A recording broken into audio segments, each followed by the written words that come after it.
this week's Destination Dreaming episode. I'm Kathleen Penner, owner of Plenty of Sunshine Travel, and today I'm joined by two representatives who are from Nunavut, and I'm super excited to learn about everything that they have to talk about there, and I'm just going to turn it over to you guys. Perfect. Thank you for your interest in Nunavut, and thank you for the time you want to spend with us to learn more about the territory. So I made a small presentation to showcase the territory. My name is Maxim. I'm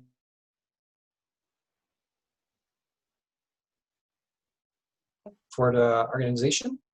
So let's start. So the trends in tourism in Nunavut. Indigenous tourism is a trending tourism throughout Canada.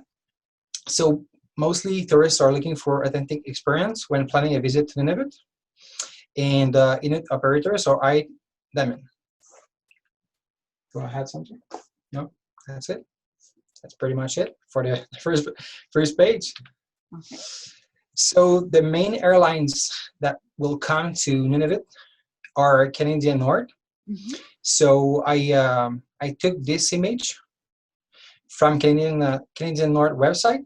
So mostly you can come to Nunavut from Montreal or Ottawa or different places in Canada, but these are the main places where you can enter the territory. So you can have a look later if you want.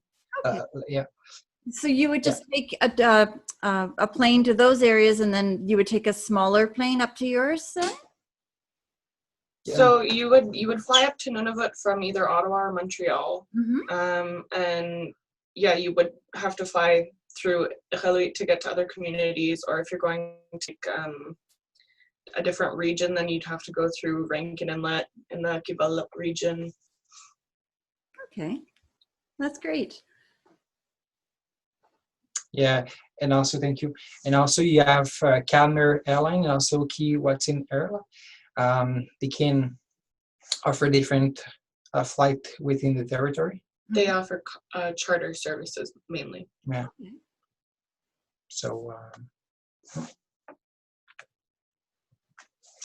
So in Nunavut, we offer a lot of different activities. Mm-hmm. I wrote the most of the activities in this page. So you have a lot of arts, craft, music. You can have a look at the Northern Lights. You can go camping, canoeing, kayaking. We also offer cruises, dog sledding, fishing. Also, if you like animals, you can go for a flow edge experience. Mm-hmm. You can go hiking, hunting, photography, wildlife viewing, snowmobile, and diving as well. Okay. The water is pretty cold, but yeah. I was going to say, when is the best time to see the Northern Lights in your area? Now. Yeah. You can. All winter, the Northern Lights are pretty nice all winter, but this time of year they're just coming back. It's starting to cool off again, so they're very pretty this time of year. Okay, so it can't really be during the summer, but it's quite nice in fall then, is it? Fall throughout the winter? Yeah, during the summer we have almost 24-hour daylight. We have a couple hours of darkness, but the Northern Lights aren't really around in the summertime. Okay, that's great. Mm-hmm. That's a good question. People are always interested, into Northern Lights and everything. So, good question. Also, you asked me about maybe information about festivals. Mm-hmm. We have two big festivals in Nunavut. So there is one in June called the Alienite Art Festival, and also in April we have Tunic Time. Sorry. So it's pretty much arts, music, in discovering culture of Nunavut. Yeah, for Aliyah Nights, it's mainly music and concerts and stuff like that. But for Tunic Time, there's a lot of cultural activities. So they have like a seal skinning contest. They do a race to another community. It's, I think, like a 3-hour ride. They race to Gamilut. That's like one of the big events, and a lot of Inuit games and stuff like that. So unfortunately this year they canceled it. Do they use dog sleds for their race, or what do they use for the race? It's a skidoo race. But they do have dog sledding races as well. Okay. That would be really neat to see. Yeah. Mhm. Yeah, if you want, you can go on their website. They have some picture from the previous year, also videos, Okay. and you can follow them on social media, Facebook, Instagram. You can have a look of what it can look like. Mhm. So yeah, I invite you to have a look. Yeah, festivals are always a lot of fun for my clients and for other people, and I think that's something nice to time your visit around. So that would be exciting to see. Yeah, perfect. That's good.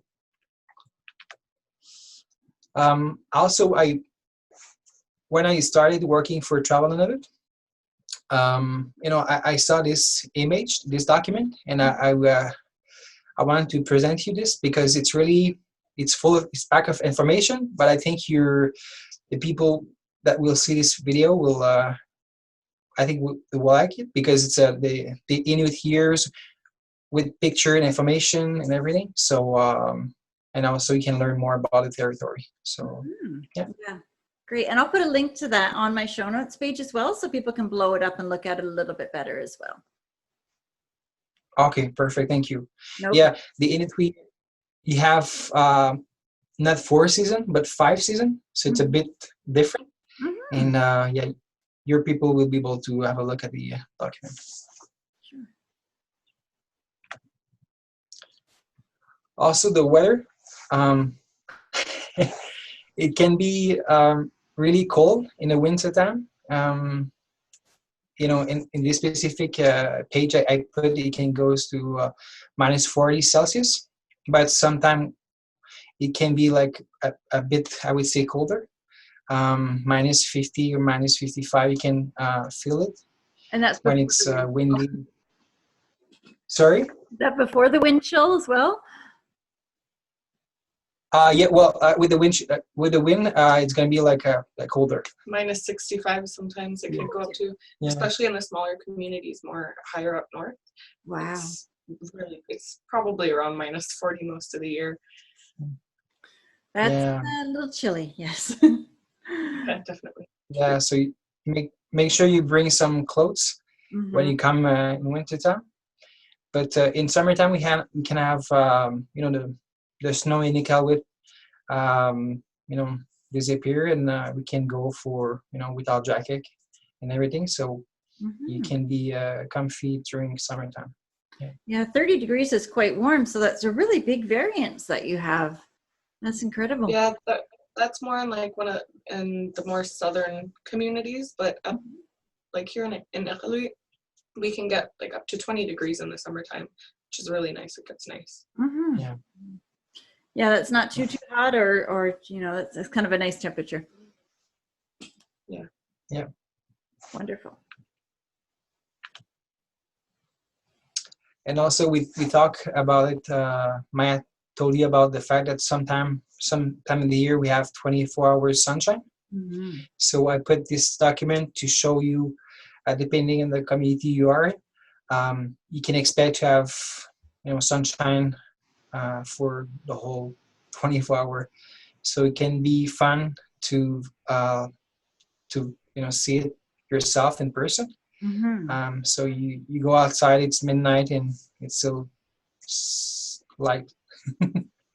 So it's wow.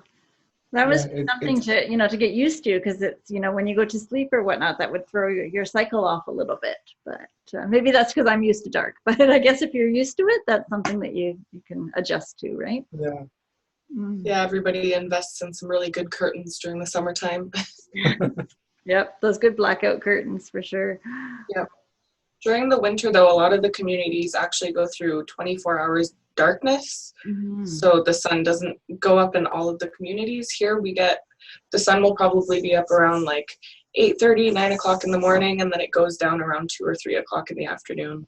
Wow. That's really, really unique. Wow. Yeah.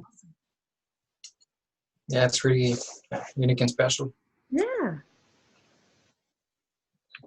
Yeah, for accommodation, we have different kind of accommodation. We have hotels, we have bed and breakfast, and you can go camping if you go with a tourist operator. So we offer different accommodation. And also, if you have a look at the website, we have all the list of our members. So when you look at the website, you can see what kind of offer they have and a picture and information about everything. Yeah. That's wonderful. Yeah. Also, the last page I put, I just want to make sure I share this information with you. So when you come to Nunavut, it's always good to have like a different plan. You can ask question to the, if you come with a tourist operator, you can ask them this question. But sometime with the weather or the condition, it can change like quickly. So you have to be flexible. And the second point was, you have to work with condition. So you can maybe you have to tweak your travel when you come to Nunavut. Although it's not, maybe there was have some change in your trip. It's a lifetime experience. So you'll be able to take some great picture, learn a lot from the culture here, and see unique stuff. About nature, animals, culture, people here, and tradition. So yeah. I love that it's, especially with the time of the festivals or other stuff, you're really immersed in the experience, and I think that's really a good way to travel.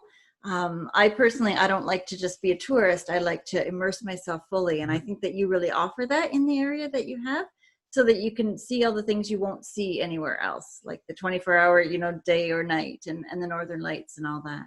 So that's really exciting to see that. Perfect. Yeah. After the restriction about COVID, we're gonna be glad to welcome people, but not now. But we hope in the near future for the people here. Yes, and safely. That's the most important thing. Yeah. How is your community doing with COVID? Is there a lot of cases? Are you handling it well, or? There's no COVID in Nunavut yet. That's awesome. That's great. Yes, good for you. Yeah. So anyone that comes from the south has to do 2 weeks of isolation in one of the isolation hubs. So either in Ottawa or is it Winnipeg? Winnipeg, I think. Yeah. Okay. Yeah. Now, if we were to come Yes. up to try to swim in the Arctic Ocean, or to at least dip your toes in, when is the best? Like, what are the temperatures that you have in that? Obviously, summer would be better, but does it really warm up, or how is it for swimming? Some people go swimming at like Sylvia Grinnell or Road to Nowhere during the summertime. It's not warm water. It's still relatively cold, but summer, I suppose. Did you say Yeah. Road to Nowhere? There's a town called Road to Nowhere? It's a part of town, actually. There's some ponds and lakes up there. Lakes, yeah. That's really interesting. Okay. Yeah. You drive out and it's like it leads out to sand pits and sand dunes. There's really nothing out there. It's Road to Nowhere. Wow, that's awesome. Yeah. Yeah. That's wonderful. I just want to add something. When you go with a company for a swim or to do some snorkeling, they offer some most of the time some like swimsuits to keep warm and everything, because the water can be cold. And yeah. So more like a wetsuit, like a full body? Yeah. That's really smart, because swimming in cold water is not fun for anyone. But it's nice you mentioned snorkeling. So is there a lot of areas that you can see different marine life there? That's a good question. Yeah, like low edge trips, it seems like that's the best activity that operators will offer, where you can go out and you can actually see like whales and seals off the low edge. And like people go boating and you can see wildlife as well. Camping, you might see some caribou or polar bears, birds, stuff like that. Yeah, that sounds wonderful. Wonderful. Wow. I appreciate you guys for taking the time to talk to us today. I greatly appreciate the presentation you put together, and it was really exciting to learn about all the stuff that you have that other places just don't have. So I really appreciate the time. Thank you for your time, for your interest, and maybe see you around soon. Yes, hopefully. Thank you so much. And goodbye, everybody. Okay, bye. Have a good day. Thank you. Hey everybody, I hope you enjoyed this week's Destination Dreaming episode with Nunavut. I certainly enjoyed learning about all the things that they have to do there. I love the fact that you can see northern lights all winter long from fall straight through until spring. That's just fabulous. The northern lights is definitely on my must-do see list. It's on my bucket list. And in the bottom of the page here on the YouTube, there'll be a link to the show notes page. And on that page, I'll have the slides that we discussed, as well as some highlights that I thought was pretty relevant. You can click on those slides and blow them up quite a bit bigger so that you're able to look at some of them. And that way you can see a little more in depth of what we were discussing. Also, remember to tune in next time. I'm going to be meeting with Adventure Canada. And Adventure Canada is a Canadian-owned company. They travel around to all of the world. They see England and Ireland and Scotland, and they have expedition cruising in the Arctic, all kinds of stuff. And we're going to be digging right into one of their itineraries so we can see all there is to do with all the different destinations there. So be sure to check that out. Also, each and every week I meet with a different cruise line, and we talk about either a ship, an itinerary, a special promo, or just a brand overview for the first time that I meet with them as well. So if you subscribe to my channel, you'll see everything as soon as it comes out. I try to have all my cruise chats out every Thursday at 11 o'clock, and my destination-focused episodes will be out on Friday around noon. So if you subscribe to the channel, you get notifications right away. You don't need to wait for me to post it on my Facebook page to see that it's out. Speaking of my Facebook page, make sure you join in on the conversation. It's Plenty of Sunshine Travel on Facebook.